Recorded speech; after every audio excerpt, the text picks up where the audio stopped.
Hello everyone. I hope you all are fine. So let's start our next session. In this session we are going to start the study of concentration of metallic ore. So here as I have written, the removal of impurities and increase of percentage of metal ore is called concentration of ore. It means we have to remove the impurities which can be easily removed, and we have to get the highly concentrated metal from the metallic ore. This process is to be known as concentration of ore. So four methods comes in this category. One is to be hydraulic washing, second magnetic separation, third is froth flotation, and fourth is of leaching. So starting three methods we will discuss in today's lecture, and leaching will be discussed in next lecture. Okay, so let's start one by one all. So the first method which I have written, this is of hydraulic washing. So as it is getting clear from the name hydro words relates to the water. Okay, so it means we have to wash with the help of water. This is of hydraulic washing. Okay, so now you see here, as I have written the principle for this method is used to concentrate those ore which have higher densities than the gangue particles. It means there will be a difference in the densities of metallic ore and the impurities. This becomes the main basic principle of this hydraulic washing. So you see here in this method what we have to do. Lighter gangue particles are removed from heavier metallic ore by passing the stream of water. Here we have to use the stream of water that will help to remove the lighter impurities from the metallic ore. So you see here in how this process is to be done. We have to take a slope, and after that we have to create some blockages inside it, and we have to crush the metallic ore properly, and with the help of broad bottom funnel, this crushed metallic ore is to be passed on this slope, and after that the stream of water is to be passed. What the stream of water will do, it will help to remove the lighter impurities that will come out with the help of water, and they will get separate with the water, and the heavy wetted metallic ore will settle in these blockages. Okay, let me give you the one example. Suppose you have to separate husk from the grain. If you will put water inside it, then all the lighter husk will come out with the help of water, and the heavy grains will settle down. The same procedure is to be done in the process of hydraulic washing. Okay, I think you all have got it. Let's start the next method. This is of magnetic separation. So as it is getting clear from the word magnetic, so this process is useful when either ore or the impurities are magnetic in nature. So in this method what we do, we have to take two magnetic wheels, and these two magnetic wheels are to be covered with the help of leather belt,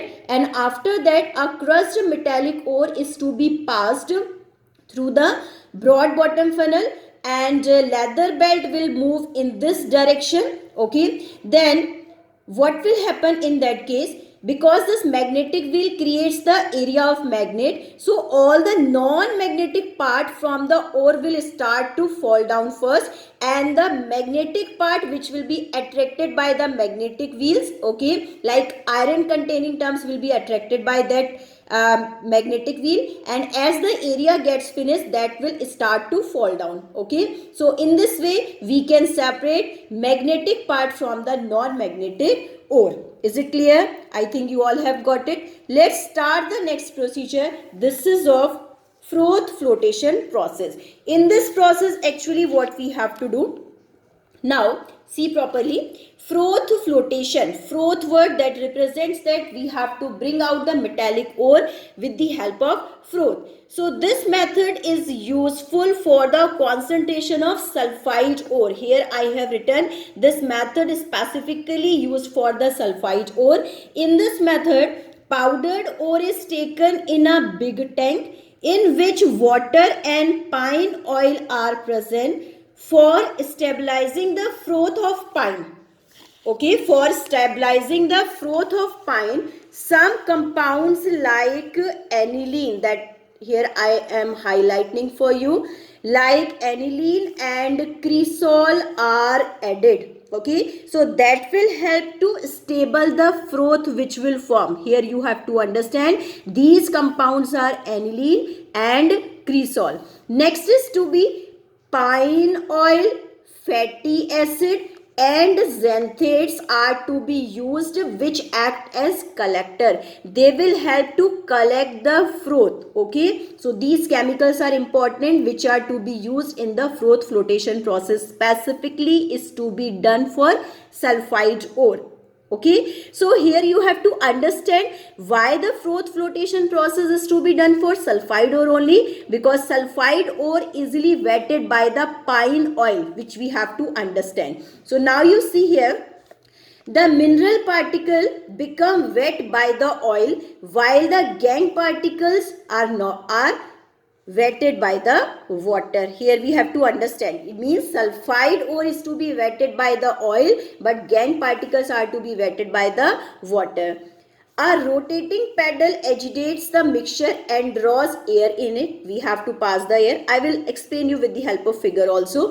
As a result, froth is formed which carries the mineral particle. In froth, all the mineral particle comes out, and after that these are to be skimmed off, and after drying their recovery is to be done. So let's understand with the help of figure. Here I have made a figure to understand this process.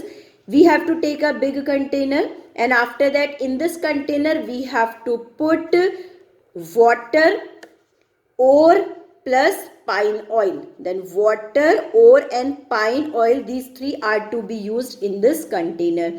And after that we have to use a one stirrer which will help to mix all the component present in it. And after that we have to pass air. Then when the air will pass inside it, then that will create a froth, and all the metallic sulfide ore will come in this froth. Is it clear? Here I am reminding you once again, all the metallic sulfide ore will come in this froth, and this froth will be skimmed off. Okay, that will be skimmed off, and after that it is to be dried and it is to be used for the purpose. Is it clear? Now all the gangue particles will settle and separate out with the help of water. As I have told in that concept, gangue particles will be easily wetted by the water and the sulfide ore will be wetted by the pine oil, and that will come in the froth. Okay, so here I have written the mineral froth will form that will contain a high amount of metal. Is it sulfide ore? Okay, now I think you all have got it. Here is one more important thing which you have to understand. Suppose you are having the combination of two sulfide ore, then what is to be done? So to separate two sulfide ores, I have written here the combination of suppose lead sulfide and zinc sulfide. Then what is to be done? Here the one chemical is to be used that we call it, this is sodium cyanide, and that will act as a depressant. Depressant means this will help to separate them both the sulfide ore.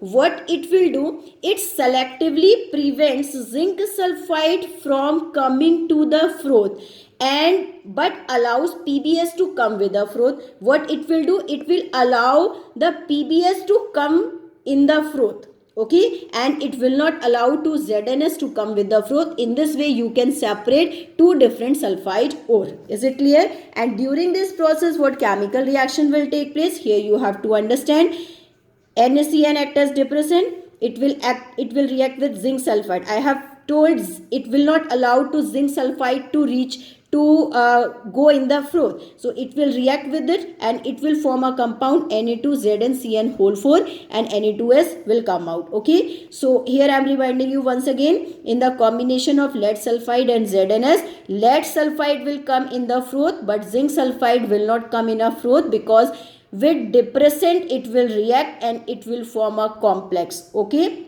so both the sulfide ore can be separate out easily in the froth flotation process. I think you all have got the whole procedure. Okay, that's all for today.